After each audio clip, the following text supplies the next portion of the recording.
Well, let's begin this afternoon with the crisis in the Eurozone. President Obama today meeting with members of the European Union here in Washington. The meeting comes at a time in which many see the Eurozone as being on life support after economic collapse seems to be spreading. Now, we've already seen Greece, Portugal, and Ireland bailed out, but now the Eurozone's third and fourth largest economies, Italy and Spain, are also under threat.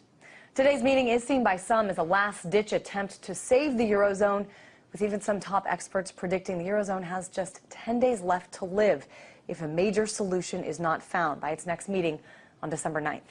Certainly whatever happens could have a global impact. World leaders are concerned, they're worried, some even pointing fingers.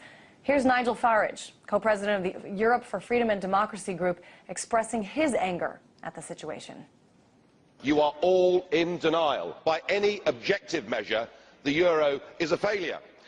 And who is actually responsible? Who's in charge out of you lot? Well, of course, the answer is none of you, because none of you have been elected. None of you actually have any democratic legitimacy for the roles that you currently hold within this crisis.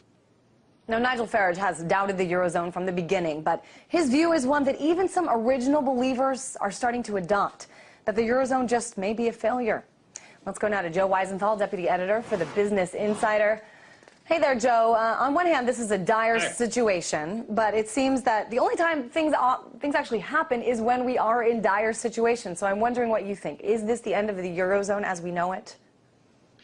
You know, you're absolutely correct. I think it takes for a crisis to really get to the edge to spur people to act. I mean, this has been festering for at least 2 years. The first time we started talking about the Greek crisis was October 2009, actually, and here we are. But here's the problem. Because there are so many leaders in the Eurozone, 17 countries within the Euro itself and the more countries in the EU, even if everyone decides to act at the last second, there's no guarantee it happens because you have this tremendous problem of coordinating various national interests. Good point. And I want to bring this up. There are some rumblings, I guess you could say, that the International Monetary Fund is in the process of coming up with a plan to step in and help out, at least with Italy. There is talk of a 600 billion euro assistance package, though the IMF is denying this. But I want to get your take on what you think would be some of the consequences of the IMF getting involved here. Well, the first thing to realize is it's hard to believe that the IMF has that kind of money. Right now, the fund just is, it'd have to borrow money from the ECB in some kind of way if we're going to do anything like that. And right now, that's being denied. But I think the broader point is the last few days have seen a real flurry of rumors about, something big happening, whether it's the IMF or the ECB or some kind of stability pact or fiscal union or euro bonds. So something is cooking. You're just seeing too many headlines for there not to be something up, but we just can't figure it out. I know. The problem with just the IMF bailing out Italy is that even if it happened, it wouldn't solve the fundamental problem because the euro has a structural flaw. It's not just about the debt in these countries, but about the flawed aspects of all these countries sharing a currency.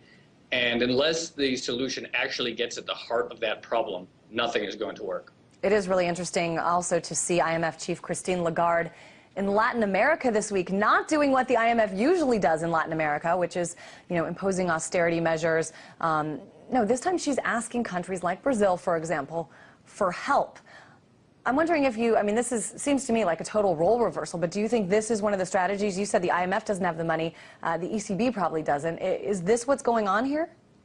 Well, I think actually it does seem to be behind the scenes trying to get the BRICS to invest in Europe. But I think it's a scandal, and the reason is that fundamentally, the BRIC countries remain much poorer than European countries. Sure, on the surface they seem broke, but the problem is not enough money in Europe. The problem is a bad structure. The problem is the fact that the countries don't have control over their own currencies. The problem